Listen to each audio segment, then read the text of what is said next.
शहादत के 5 साल थिया असां समझूं था त इहो रियासत जो ॾाढ जबर आहे जंहिं असां खां पंहिंजो दोस्त साथी शहीद कयो। शहीद इरशाद चनो जंहिं पंहिंजी ज़िंदगी जॾहिं ज़िंदा हो त पंहिंजे धरती माउ जे लाइ वक़ुफ़ करे छॾी।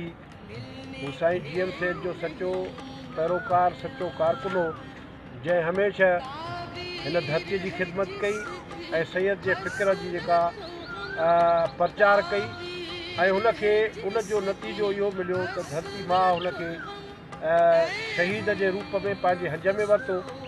अॼु उनजा मासूम ॿार उनजा नंढड़ा ॿार जेके आहिनि ज़ाहिरी तौर ते त यतीम थी चुका आहिनि, पर असीं सम्झूं था त हीउ सिंध जो शहीद आहे। असां सभु उनजे बचड़नि जा वारस ऐं मालिक आहियूं। अॼु पंहिंजे उन शहीद जे तॾहिं रसलाबाद रिपोर्टर इरफान सातो जी ख़बर मूजिब शहीद इरशाद चन्ना जी 5 वर्षीय पीर परेड शाह बुखारी सनद मज़ार ते बचण समेत GSN कौमी महाज जे सीनियर वाइस चेयरमैन अमजद मैसर, मरकजी पोरे जे सदर उस्मान मेमून अयाज कोराई, जिले चीफ ऑर्गेनाइजर सजाद शाह असगर कोराई, महरम सातो एजाज फुलपुर यूसुफ सिंधी अब्दुल लाशारी, फरहान मैसर, रियाज कोकर, आशिक मंगी, इरफान सातो, तालिब लाशारी, इरशाद चनो, इरशाद राजपुर ऐं सवे कारकुन मज़ार ते रैली कढी हाज़िरी भरे क़ौमी परचम जी सलामी ऐं गुलनि जी वर्खा करे क़ौमी तरानो पेश कयो। शहीद इरशाद चन्ना जी 5 वर्षीय ते कयल जदोजहद ते भेटा पेश कई।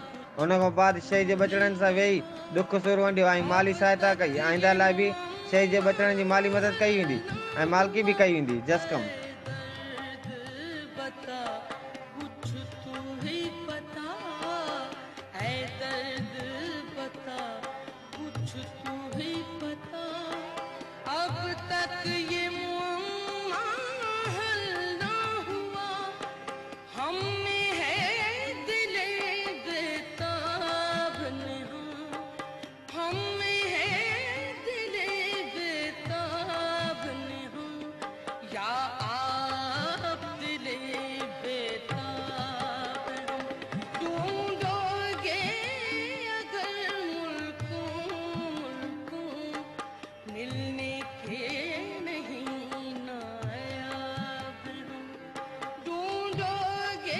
मज़लूम मारवाड़नि जे हक़नि जो आवाज़ पहुचाए आला ऐवाननि ताईं।